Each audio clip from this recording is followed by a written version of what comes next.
If you own a manufacturing plant or a processing plant, it's an older plant, as many are, 30, 40 years of old, danger can sneak up on you like a stranger in the night. When it comes to your electrical room, it's obsolete, and there's safety as an issue right there. That's why I'm visiting with Brent Koyman. Now, Brent is with Interstates in Sioux Center, Iowa. Brent, thanks for joining me here. Thank you. Now, I know you're a technical supervisor. You've had some hands-on experience with these electric room upgrades. That's correct. And they're a complex process, but tell me just a little bit about the safety aspect of it, and how am I going to know, Brent, that I may be in danger with this particular process? Sure. I mean, many of these electric rooms, you know, they've been there for 30 or 40 years in some instances with some of these plants. And operating smoothly mostly? Most of the time it gets forgotten about, right? That's right. They don't worry about it. You don't really have people focused on maintaining that equipment.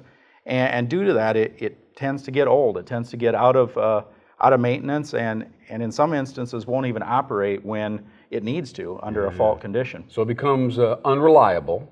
That is correct. And what would be some of the components? I mean, just help me understand this a little more specifically that might not be working. Sure. I mean, you might have in the main switchboard or the circuit breakers that are out there, you have those main circuit breakers, fuses, fusible switches, and then all of the motor control centers. All the motors that power the conveyor belts and move things around inside the plant, right? Correct, yep. And until it stops working, most people don't look at it. And some of that equipment might sit in one condition, just in a closed state for years. Yeah. And so when it is called on under a fault condition to open, it might not open. Now, you've used an interesting phrase, a fault condition. Help us lay people understand that. What is a fault condition? Anytime when the electricity isn't going where it's supposed to be going, it's going someplace else. Okay. All right. So it's, you know, it's that flash of light when you short out a cord, you know, something like that. That scary flash of light. That scary flash of light. Yep. Absolutely. And when that happens, you know, that circuit breaker is supposed to open the circuit and shut down the power. Right. You start having, you know, main services that don't do that, it'll just keep pumping that electricity into that fault and create a larger and larger danger. A serious situation. Very serious. Now, I know there are agencies and regulatory firms in your industry, and as in many other. Who are they, and what role do they play, if any, in this situation? Sure, there's many different ones. The main one from a standards and an install perspective would be NFPA. So the main one out there, National Fire Protection Agency. Okay, all right. Their standard as it results to this electrical equipment would be 70E, which is electrical safety in the workplace. It talks about... Is that the standard then? That is the standard. NFPA 70E is the number. The title of it is electrical safety in the workplace. Okay, good. I learned something today. There you go. Now, how does OSHA play into this whole thing? Does it work with the fire organization? So that's really a consensus standard, which is the best practice, the way it should be designed and installed out there. Okay. The OSHA is the enforcement agency. All right. That would then come in and say, hey, you need to be following this. So if there is an injury or an accident on a site, or if there's a complaint from an employee, OSHA, say maybe I'm afraid to go in this room because I'm not sure if I like the way it looks. They're not getting the response out of management or whatever it might be. They don't feel safe.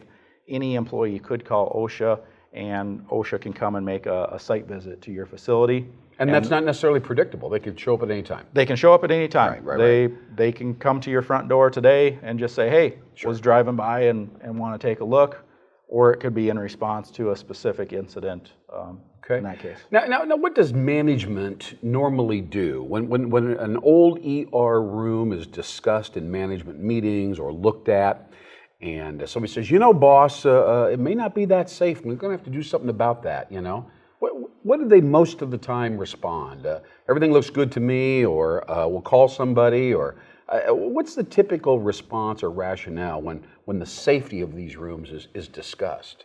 Sure. I mean, often it's very hard to change. It's you know, that life center of the electrical system. So many times you can only do minor patches and band-aids to it to try to make it safer, or you have to look at procedures to try to make it as safe as possible. Right. But often you can't totally eliminate it unless you look at it being a much larger project in some instances. So they take a look at the rehab thing. There's maybe 6 figures associated with that kind of a project, and they say, well, let's go back to the Band-Aid situation, right? Right. And unfortunately, you know, all these small projects and small upgrades that they do over time just makes it more and more congested, harder and harder to. It's like they're cobbling it together. It may not belong together, right? Right. It's not really working together. It's hard to justify replacing an electric room when you're adding 2 motors. You know, it's hard to do that in Right. It's kind of an incremental versus exponential type of solution and planning process. Many times these rooms weren't developed and built for what they're doing today. I mean, that plant has been added on to, equipment's been added to the facility. And that draws a lot more power than it was anticipated. Right, and changes around the facility. The utility can make changes and stuff too, that because you've asked for more power, they put a bigger transformer outside, they increase the size of the substation. All of that can affect what your equipment's really seeing, and it might end up being underrated. You know, Brent Koyman, we started out this interview talking about safety, and tell me just a little, let's dive into it from a personal point of view. I have a feeling that the money is an issue. Nobody wants the plant to go down. We certainly don't want a fire. But what about the human beings that are working for you? Let's wrap up and focus on them, because I have a feeling that's what really is going to motivate a CEO to drop some serious investment. I mean, as we've talked about these facilities aging, you know, they take more and more maintenance to make it reliable. Right. You know, not having that reliable system, things start shutting down, it starts affecting production. Of course. That's when you're going to put people in front of it. And that's when they're going to be working on that equipment, trying to maintain it, trying to get it running again.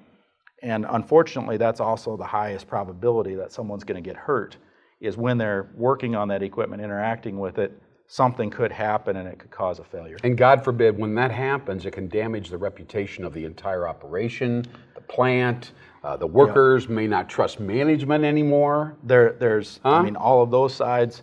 There's even the, you know, just the view of that company to the community. Right, and investors and stuff. Yeah, because you have personnel being hurt. Because you're not dealing with the core issue right there. Right. If you can't handle safety, how can we trust you to penetrate the marketplace, cultivate customers, all that other kind of stuff? Correct. Well, Brent Koyman, thank you so much for clarifying and just kind of magnifying the situations. We can hone in and really understand the danger, the risk element of this very pivotal investment decision.